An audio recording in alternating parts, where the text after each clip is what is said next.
இந்த உலகத்துல இலவசமா கிடைக்கிற எல்லாமே உனக்காக வராது.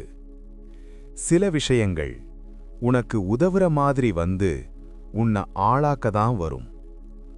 ஒரு மனிதன் இருந்தான். அவன் பெயர் மாறன். மாறன் அவன் சாதாரணவன் இல்லை. அவனுக்குள்ள ஒரு தீ இருந்தது. ஆனா அந்த தீக்கு திசை தெரியல. காலை எழுந்தாலும் அவன் மனசு குழப்பமாதான் இருந்தது. இரவு படுத்தாலும் அதே கேள்வி, நான் என்ன பண்றேன்? என் வாழ்க்கை எங்க போகுது? அவன் பதில் தேடினான். புத்தகத்துல, நண்பர்களிடம், அமைதியில கூட. ஆனா பதில் கிடைக்கல. ஒரு நாள் அவன் கையில் இருந்தது ஒரு மொபைல்.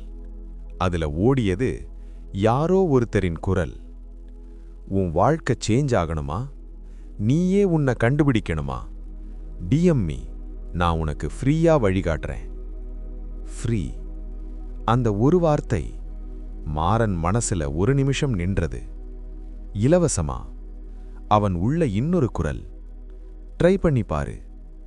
அவன் ஒரு மெசேஜ் அனுப்பினான்.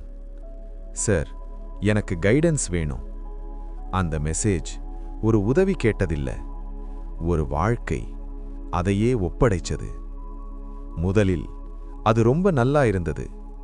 அந்த மனிதன், அவன் குரல் மெதுவா, அமைதியா. அவன் சொன்ன ஒவ்வொரு வார்த்தையும் மாறன் மனசுக்குள்ள ஆழமா போய் நின்றது.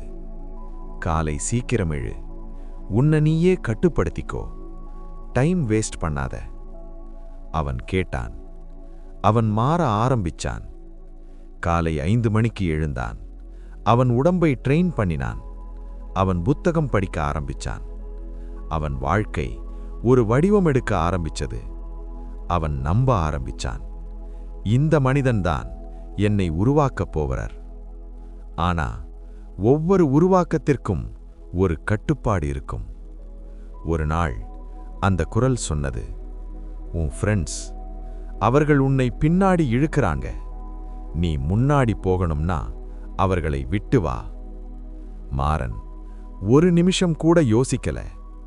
அவன் ஃபோன் சைலண்ட். அவன் நண்பர்களின் கால்ஸ் அன்ஆன்சர்டு. சிரிப்பு அவனோட வாழ்க்கையிலிருந்து மெல்ல மறைந்தது. அடுத்த நாள் அந்த குரல் மீண்டும் வந்தது. இமோஷன், லவ், இது எல்லாம் உன்னை பலவீனமாக்கும். நீ வெற்றியடையணும்னா இதெல்லாம் வேண்டாம். மாறன் அவன் இதயத்துக்கு அருகில் இருந்தவளையும் ஒரு எக்ஸ்பிளனேஷன் கூட இல்லாமல் விட்டு விலகினான்.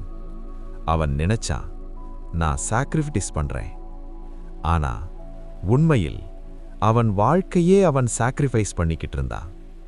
இப்போ மாறன் அவன் ஒவ்வொரு முடிவுக்கும் அந்த ஒரே குரலைத்தான் தேடினான். சார், நான் இதை பண்ணலாமா? சார், நான் அந்த சான்ஸ் எடுத்துக்கலாமா? அவன் சிந்திக்கல, அவன் கேட்க ஆரம்பிச்சான். ஒரு நாள் அந்த குரல் மெதுவா சொன்னது, நீ உன்னை கண்ட்ரோல் பண்ண முடியல, நான் தான் உன்னை வடிவமைக்கிறேன். அது ஒரு அட்வைஸ் இல்ல, அது ஒரு ஓனர்ஷிப்.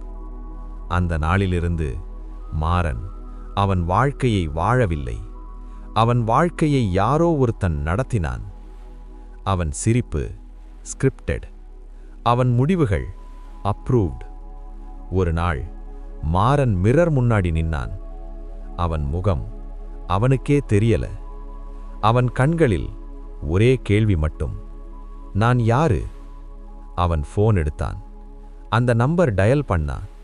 சார், நான் என்னையே தெரியல.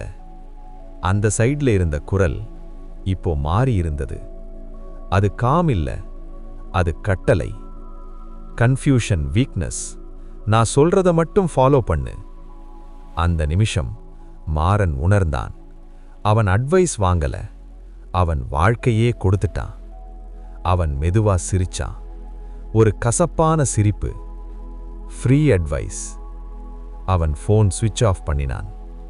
அந்த நாளிலிருந்து மாறன் மீண்டும் ஆரம்பிச்சான். ஆனா இந்த தடவை யாரோட வழியில இல்ல, அவன் வழியில. அவன் ஸ்லோவா நடந்தான், தவறினான், மீண்டும் எழுந்தான். ஆனா இந்த தடவை அவன் வாழ்க்கை அவனோடதுதான். இந்த உலகத்துல இலவசமா கிடைக்கிற ஒவ்வொரு விஷயத்துக்கும் ஒரு விலை இருக்கு. சில விலைகள் பணத்தால செலுத்த முடியாது. அதுவும் சுதந்திரம், அதுவும் சிந்தனை, அதுவும் அடையாளம். அதனால யாராவது உன்னிடம் வந்து சொன்னா, நான் உனக்கு ஃப்ரீயா ஹெல்ப் பண்றேன்னு, ஒரு நிமிஷம் நில்லு. அவர்களிடம் கேளு, இதுக்கு நான் என்ன கொடுக்கணும்? பதில் இல்லனா கவனமாயிரு. ஏன்னா ஃப்ரீயா கிடைக்கிறதெல்லாம் உனக்கு கிடைக்கல, அது உனக்கு கிடைக்க வரல, உன்னை ஆள வருது.